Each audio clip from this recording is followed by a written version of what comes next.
Hello students, आइए हम लोग मैथ्स का नेक्स्ट क्वेश्चन करते हैं। ये एक्सरसाइज 3.2 का क्वेश्चन नंबर 4 है।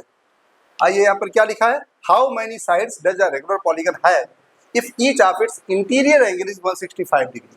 अब बच्चों, हमें पता है, जो इंट्रोडक्शन क्लास में हमने समझाया है, इंटीरियर एंगल का तो हमने कोई फार्मूला ही नहीं बताया आपको। हमने जो बताया वो एक्सटीरियर एंगल का बताया है, और वो फार्मूला है ये। क्या फार्मूला है? Number of sides equal to 360 degree upon exterior angle, ये होता है। ठीक, number of sides equal to 360 upon exterior angle. अगर मान लीजिए इंटीरियर एंगल दे रखा है, क्या दे रखा है? इंटीरियर एंगल, तो उसका फार्मूला भी इसी की मदद से हो जाएगा। क्या हो जाएगा? Number of sides equal to 360 degree upon 180 degree minus interior angle, each interior angle, ये फार्मूला हो जाएगा। ये यानी number of sides equal to 360 upon exterior angle होता था। अब हमने एक नया फार्मूला हमने बना दिया। ये हमने इंट्रोडक्शन में नहीं समझा पाए क्योंकि इसकी कहीं जरूरत मुझे समझ में नहीं आई, मगर क्वेश्चन में समझ में आ रही, इसलिए एक नया फार्मूला हमने और जोड़ दिया है। अब उस इंट्रोडक्शन में जो हमने क्वेश्चन और फार्मूले बताए हैं, उसमें एक फार्मूला और ऐड ऑन हो गया है। इसको भी हमें याद करके रखना है। क्या रखना है? Number of sides equal to 360 upon 180 minus each interior angle. ठीक है, आइए कैसे होता जरा समझा दूं मैं आपको। इस क्वेश्चन में इंटीरियर एंगल 165 दे रखा था। कितना दे रखा था? 165। एक लाइन होता है और एक लाइन पर टोटल एंगल कितना बनता है? आप बोलोगे सर एक लाइन पर टोटल एंगल 180 डिग्री बनता है। कितना बनता है?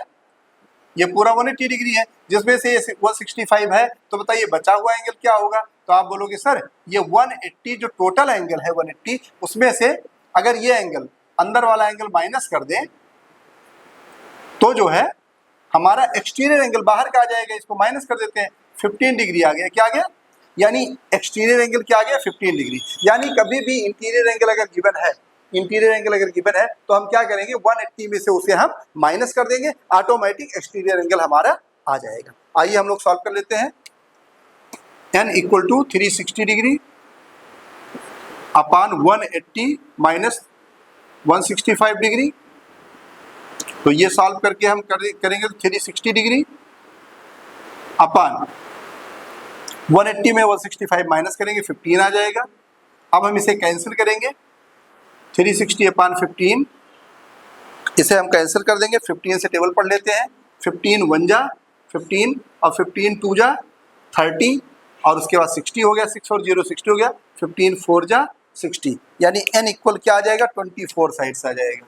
n इक्वल टू 24 साइड्स, यानी जो डायग्राम बनेगा वो 24 रेगुलर साइड से बनेगा। यानी 24 बराबर बराबर की साइडों से जो डायग्राम बनेगा वो इसका पॉलीगन होगा, वो उसका आंसर होगा। One eternity later. Hello students, अब हम लोग एक्सरसाइज 3.2 का क्वेश्चन नंबर 5 करने जा रहे हैं। और ये बहुत सिंपल और बहुत बढ़िया क्वेश्चन है, और ये अक्सर पेपर में आता है। इसको जरा देखिए, क्वेश्चन नंबर 5 का first A part, is it possible to have a regular polygon with measure of each exterior angle as 22 degree. क्या ये संभव है? क्या ये संभव है किसी रेगुलर पॉलीगन के लिए कि उसका एक्सटीरियर एंगल अगर 22 डिग्री रखा जाए, exterior angle, each exterior angle अगर 22 डिग्री रखा जाए, तो क्या संभव है कि वो पॉलीगन बनेगा? पॉलीगन बनेगा? क्या कोई ऐसा पॉलीगन हो सकता है जिसका एक्सटीरियर एंगल क्या है? ईच एक्सटीरियर एंगल कितना है? 22 डिग्री। देखिए जरा, एक मैं एग्जांपल भी, डायग्राम भी बनाते हैं। यहाँ देखो, जैसे एक डायग्राम ये बना हुआ है, ये कह रहा है कि क्या ईच एक्सटीरियर एंगल, ये जो एक्सटीरियर एंगल है, ये क्या ईच एक्सटीरियर एंगल 22 डिग्री हो सकता है किसी भी पॉलीगन का? यही नहीं, ट्रायंगल ले लेते हैं। ये एंगल हो गया, ये एंगल हो गया, और ये एंगल हो गया। क्या तीनों एंगल 22 डिग्री हो सकते हैं? ईच एंगल तो 22 डिग्री हो सकते हैं एक्सटीरियर एंगल का। आइए देखते हैं। नंबर ऑफ साइड्स, हमें फार्मूला पता है, number of sides n equal to होता है 360 degree upon each exterior angle. ठीक, number of sides n equal to होता है 360 degree upon each exterior angle होता है। ईच एक्सटीरियर एंगल क्या दे रखा है 22 डिग्री, हमने 22 डिग्री रखा है यहाँ पर 360/22 डिग्री। अब हम अगर इसको डिवाइड कर रहे हैं 22 वन जा और उसके बाद इसको डिवाइड करके जब हम सॉल्व कर रहे हैं तो हमारा आंसर ये आ रहा है 16.3636 डॉट डॉट डॉट डॉट। क्या आप ऐसा विचार कर सकते हैं, सोच सकते हैं कि नंबर ऑफ साइड्स किसी डायग्राम की साइड्स 16.366 हो सकता है? नहीं, क्योंकि साइड जो होता है वो होल नंबर में होता है। या तो एक साइड होगा, दो साइड होगा, 3 साइड से डायग्राम बना होगा, या 4 साइड से बना होगा, या 10 साइड से बना होगा, या 100 साइड से बना होगा, मगर कभी भी ये नहीं आएगा कि 1.5 साइड से आप एक पॉलीगन बनाइए, या 2.3 साइड से 2.3 साइड से आप एक पॉलीगन बनाइए, या 7.9 साइड से आप एक पॉलीगन बनाइए। ये जो है डेसिमल अगर आप लगा देंगे तो आप कैसे साइड काउंट कर पाएंगे? साइड तो नंबर में होती है, 1 होती है, 2 होती है, 10 होती है, 100 होती है, यानी साइड्स जो होता है वो होल नंबर में होता है, या नेचुरल नंबर आप बोल सकते हैं, है ना। लेकिन अब यहाँ डेसिमल है तो डेसिमल से तो साइड हमारे क्लियर नहीं होगा। जब हमारी साइड क्लियर नहीं होगी तो हम कैसे बता देंगे कौन सा पॉलीगन ये बन रहा है? इसलिए यहाँ लिखा हुआ नो, ऐसा संभव नहीं है। No, it is not possible since 22 is not a divisor of 360 degree. 360 degree का 22 प्रॉपर डिवीजर नहीं है, डिवाइड करके ये डेसिमल में ला रहा है, इसलिए ये संभव नहीं है। अगर कभी नंबर ऑफ साइड्स डेसिमल में आ रहा है तो फिर ये पॉसिबल नहीं है कि वो कोई पॉलीगन बना पाएगा, क्योंकि नंबर ऑफ साइड्स क्लियर नहीं हो पाएगा कितने साइड्स उसमें हैं। 8.5 है तो हम कैसे पता करेंगे कि 8 साइड है या 7 साइड है या 9 साइड से डायग्राम बन रहा है, क्योंकि वो डेसिमल में है। आइए नेक्स्ट, इसमें कह रहा है कि can it be an interior angle of regular polygon by. कह रहा अगर ये 22 जो एक्सटीरियर एंगल है इसको इंटीरियर कर दे, अगर इसको हम क्या कर दें इंटीरियर एंगल कर दें, ये अब एक्सटीरियर नहीं रहा, मान लीजिए हम इंटीरियर एंगल मान लेते हैं 22, तो क्या संभव है? देखते वो भी भाई, n इक्वल टू होता है 360 degree upon 180 minus each interior angle, यही होता है भाई, ये फार्मूला होता है 360 degree upon 180 minus each interior angle होता है। अब हमने ये एक्सटीरियर ना मान करके इंटीरियर मान लिया, क्या मान लिया? इंटीरियर मान लिया, तो अब हम यहाँ पर इंटीरियर की वैल्यू रखेंगे 360 अपान 180 माइनस 22 रख देंगे। अब 22 जब हम इसमें से माइनस कर रहे हैं तो वो आ रहा 158, 360 अपान 158 आ गया। 158 से अगर हम इसको डिवाइड करें, इसको इससे डिवाइड करें तो आ रहा 2.278 डॉट डॉट डॉट डॉट, यानी यहाँ पर भी नंबर ऑफ साइड्स जो n है, number of sides whole number में नहीं आ रही है, इसलिए ये भी पॉसिबल नहीं है। तो यहाँ लिखेंगे नो, सिंस 158, ये जो 158 है 158 is not a divisor of 360 degree, 158 proper divisor 360 का नहीं है, इसलिए ये भी पॉसिबल नहीं है। 2000 years later. हेलो स्टूडेंट्स, अब हमारा लास्ट क्वेश्चन है ये एक्सरसाइज का 3.2 का, और ये लास्ट क्वेश्चन भी हम लोग समझ करके ये एक्सरसाइज को हम एंड कर देंगे। आइए देखते हैं 3.2 का क्वेश्चन नंबर 6 है, what is the minimum interior angle possible for regular polygon and why. कह रहा कि मिनिमम इंटीरियर एंगल एक पॉलीगन का कितना हो सकता है? 10 degree, 0 degree, 50 degree, 100 degree, 200 degree, 360 degree, कितना हो सकता है?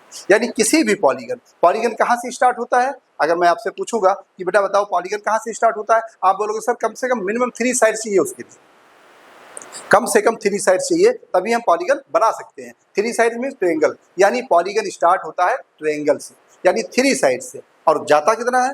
बहुत ज़्यादा, अनलिमिटेड है भाई। 4 साइड से बन सकता है, 5 साइड से बन सकता है, 6 साइड से, अनलिमिटेड तो नहीं है, एक लिमिट में है, फिर भी बहुत सारे साइड बन सकते हैं। 15 साइड से बन सकता है, 20 साइड से बन सकता है, 24 साइड से बन सकता है, ऐसे बहुत सारी साइड से डायग्राम बन सकते हैं। मिनिमम जो साइड से बनने वाले पॉलीगन है वो 3 साइड से है, ठीक है। आइए हम लोग देखते हैं, तो यहाँ लिखा है what is the minimum interior angle possible for the regular polygon and why. कह रहा है कि मिनिमम इंटीरियर एंगल क्या हो सकता है, कितना मिनिमम इंटीरियर एंगल संभव है।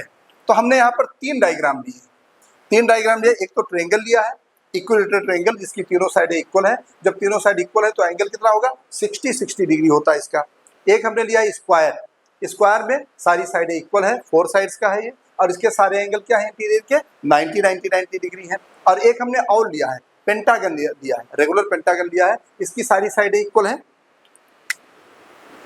ये सारी साइडें इक्वल है और इसका ईच एंगल 108 डिग्री है। बेटा हमने इंट्रोडक्शन वीडियो में इतना बढ़िया एक्सप्लेन किया है, आप जरूर इंट्रोडक्शन वीडियो देखना।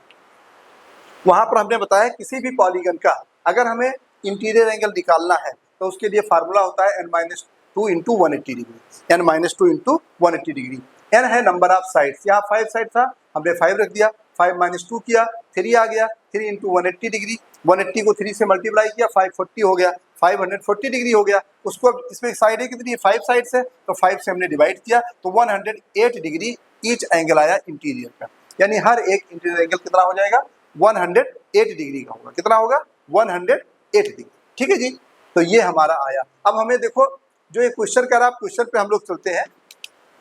What is the minimum interior angle? Minimum interior angle क्या हो सकता है? तो बेटा आप बताएं कि सबसे छोटा पॉलीगन क्या हो सकता है? आप बोलोगे सर ट्रायंगल। ट्रायंगल से छोटा पॉलीगन संभव नहीं है, पॉसिबल नहीं है। तो यानी जब सबसे छोटा पॉलीगन ट्रायंगल है तो ट्रायंगल का जो इंटीरियर एंगल है वो कितना है 60 डिग्री। चलो थोड़ा सा इससे बड़ा देख लेते हैं हम लोग, 4 साइड का देखते हैं तो इंटीरियर एंगल यहाँ क्या आ गया 90। इससे भी थोड़ा बड़ा चलते हैं 5 साइड्स का देखते हैं तो इसका इंटीरियर एंगल क्या आ गया 108। क्या आ गया 108। अगर हम देखें यहाँ पर तो पहले 60 था, फिर बड़ा हुआ 90 डिग्री आया, फिर उससे बड़ा आया 105 डिग्री, यानी इधर तो बढ़ रहा है। भाई किसी भी पॉलीगन में जो सबसे छोटा पॉलीगन है ट्रायंगल, उससे आगे हम बढ़ते हैं इंटीरियर एंगल के लिए तो इंटीरियर एंगल क्या हो रहा है इंक्रीजिंग हो रहा है, बढ़ रहा है। यानी सबसे छोटा इंटीरियर एंगल कौन सा हुआ 60 डिग्री। भाई कह रहा मिनिमम इंटीरियर एंगल बताइए, तो मिनिमम इंटीरियर 60 से तो नीचे हो ही नहीं सकता। क्यों नहीं हो सकता? आप बोलोगे सर ट्रायंगल से छोटा कोई डायग्राम ही नहीं बन सकता है, 2 साइड से कोई डायग्राम बनेगा नहीं, क्लोज डायग्राम है ना। ठीक है, इसका मतलब है कि 60 जो है वो मिनिमम इंटीरियर एंगल होगा। तो यहाँ पर आंसर आ जाएगा 60 डिग्री, यह इसका आंसर होगा। ठीक, ये तो हमने एग्जाम्पल समझाए हैं आपको ताकि आपको ज्यादा से ज्यादा समझ में आए। आंसर इसका 60 डिग्री है। ठीक है, आइए सेकंड पार्ट करते हैं। What is the maximum exterior angle possible for the regular polygon? Maximum exterior angle बताना है। चलो इसी का जरा एक बार और हम लोग समझते हैं या इसी में समझ लेते हैं। बेटा देखो अब ये सेकंड पार्ट का हम समझाने जा रहे हैं, बी पार्ट। देखिए कह रहा है एक्सटीरियर एंगल बताइए, इसका एक्सटीरियर एंगल क्या होगा? भाई टोटल 180 होता है, इस लाइन पर टोटल एंगल 180 डिग्री का बनता है। 180 में 60 माइनस कर दो तो 120 डिग्री आएगा। आएगा जी नहीं आएगा? आप बोलोगे सर बिल्कुल आएगा। ठीक है जी, आइए यहाँ पर आइए, इसका एक्सटीरियर एंगल क्या होगा? टोटल एंगल क्या होता है एक लाइन पर टोटल एंगल कितना बनता है 180 डिग्री बनता है। तो 180 में से 90 माइनस होगा तो क्या हो जाएगा 90 डिग्री आ गया। आइए जी इस पे देखते हैं हम लोग, इसका एक लाइन पर टोटल 180 डिग्री बनता है तो 180 में से 108 माइनस कर दीजिए, क्या आ जाएगा 72 डिग्री, यानी यहाँ आ गया 72 डिग्री। तो यहाँ पर मैं देख रहा हूँ कि जो एक्सटीरियर एंगल की बात है वो 120 के बाद छोटा होता जाता है 90 डिग्री, फिर उससे भी छोटा होता जा रहा है 72 डिग्री, और आगे छोटा होता जाएगा। तो बताइए सबसे बड़ा एक्सटीरियर एंगल क्या हुआ? यही हुआ। भाई ट्रायंगल से छोटा कोई डायग्राम नहीं बन सकता है, तो ट्रायंगल का ही इंटीरियर एंगल जो है वो सबसे छोटा इंटीरियर एंगल होगा और ट्रायंगल का ही जो एक्सटीरियर एंगल होगा वही सबसे बड़ा मैक्सिमम एक्सटीरियर एंगल होगा। यानी अब आपको इस क्वेश्चन से ये क्लियर हुआ कि अगर किसी भी पॉलीगन का इंटीरियर मिनिमम यानी मिनिमम इंटीरियर एंगल क्या होगा या मैक्सिमम इंटीरियर एंगल क्या होगा पॉलीगन का, तो आप बोलोगे sir minimum exterior angle triangle का ही हम देखेंगे 60 डिग्री होगा और मैक्सिमम एक्सटीरियर एंगल अगर हमें देखना होगा तब भी इसी का होगा 120 डिग्री। तो ये इसका आंसर आ जाएगा 120 डिग्री, 120 डिग्री ये हो जाएगा इसका आंसर। ये तो एग्जाम्पल में था समझाया है, ये दोनों इसका आंसर हो गया। होप आपको पूरा समझ में आया हो।